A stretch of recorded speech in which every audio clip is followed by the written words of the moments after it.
Welcome to Doran Studio. My name is Katrina Doran and it's time to grout the Katrina. So I thought I'd do just a little bit of the grouting, but I want to talk to you first about what I've done. I have taken blue painter's tape and taped off all the areas on the calavera that I do not want grout stain on, because all those areas are white. I want to keep that as white as possible. It may still get a little bit dirty, however, it'll be less cleanup in the long term for me to have taped all of this off. So this is just regular blue painter's tape. And the reason I use blue painter's tape is it's less sticky. It sticks well enough to hold itself in place, but it doesn't leave any kind of residue when I peel it off later on. I have gone ahead and I mixed up my grout, which is a sable brown color, and I mixed it dry, so it comes in a powder form, and I add water to it. It already has a polymer additive in it that gives it elasticity and adhesion properties, and I mixed it with enough water to make like a peanut butter type consistency. When I put my gloves on, you'll be able to see the consistency of it. But it's pretty much like peanut butter or the batter you make for like really rich, delicious brownies. And when I mix up the dry powder, I always wear a type of respirator so that I don't breathe that cement dust. The dust also has glass powder and sand in it, and sand is glass when you get down to it. So I don't want that in my lungs, so I make sure that I wear a dust mask when I'm doing that. I also have my trusty apron on because this is a messy job. And so I put on gloves so that I don't stain my fingers too much. And it helps if you know how to put the right fingers in the right spaces on your gloves. These are a nice 7 mil thick nitrile glove. I get them at Harbor Freight here in the United States, and I like them because they're quite durable, and I have some students who even save them and reuse them because they're that good. So now you can see, so I have this grout. This was, I think, a salad from the grocery store, like pre-made. And so I reuse my containers when possible. So now I am, can I talk? I have a lot going on. I'm leaving for Italy tomorrow, and I just have a lot of things I'm excited about doing. So I mixed the grout up with water. I then let it slake for 10 minutes, meaning I let it sit and start its chemical bonding process. And you can see here, like, the grout is kind of goopy but not runny. And so it's a really nice, it forms a nice ball when I work with it. And now what I'm going to do is apply it to the mosaic and squish it in to all the spaces, all the interstices between my glass tessera. And what I'm doing is filling in those spaces, and I kind of rub this around.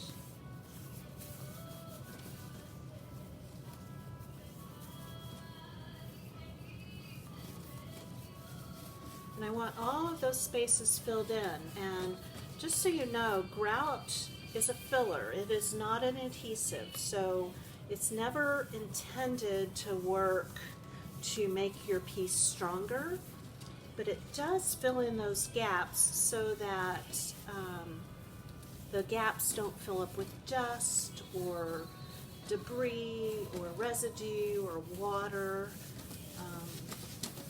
and it also contributes to the overall design of the piece. Now, I'm choosing a sable brown grout, and the reason being is that it's, instead of a black grout, this brown is warmer, and the warmer tone, I don't know, I kind of like it better. It's a little more theatrical, right? So the black feels colder, although it can be quite dramatic and fabulous too. I thought, given the theme of the mosaic that I'm working on, that I'm interested in it as a history lesson. You know, I think the patina, the dark brown, warm, rich color will contribute to the overall look of this piece.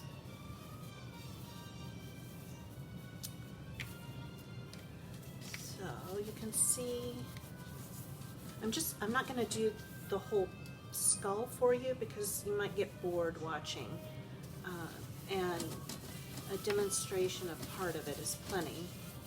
I want to go ahead and fill in where these butterflies are so we can see, because I'm also eager to see how this copper tile looks when it's all grouted.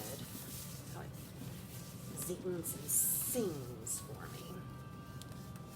So sometimes when you're grouting your work, you may come across a piece that gets loosened, and that's a good time to stop and reapply it with new adhesive, and then to carefully, very carefully and gently grout back over that area. I'm also staining, I don't know if you can see this, I'm staining the interior space here, and I'd probably come back and paint those areas too if I don't get the stain as thoroughly applied as I like.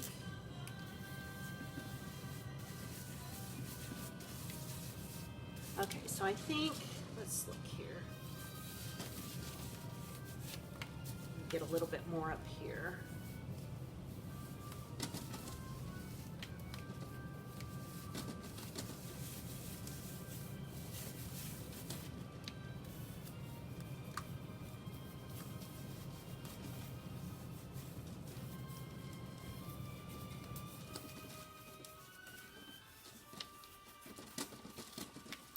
Okay. So at this point, I'm going to take off my pretty dirty glove and save it. I'm going to save this one because I'm going to come back and grout some more after I stop the little film. I love how Caroline Jerry Wallace has filmed that. She's quite cute with her little filmettes, you know.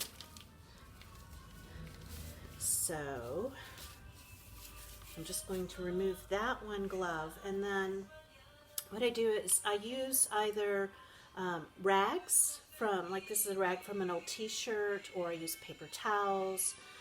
Because this is a dark grout, I could also use newspaper, but if it were a light grout, I wouldn't use newspaper because the newsprint would stain the light grout. So all of those are options. Some people also use a wet sponge that has been wrung out so that it is just moistened, and then they wipe off with that. But I'm ready to go ahead and begin wiping the surface and starting to reveal the mosaic.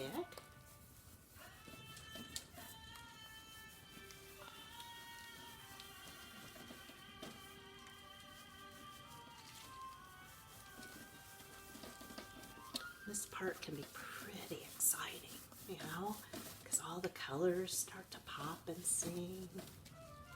If you're new to grouting and you're working on a big piece, I highly recommend that you grout just in small sections at a time. Okay, let's reveal some of this here and see what we've got going on.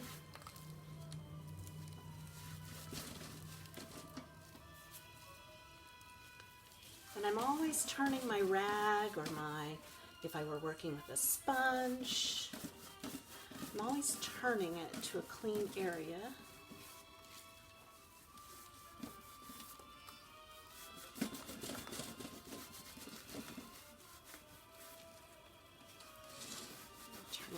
hurts me a little bit here.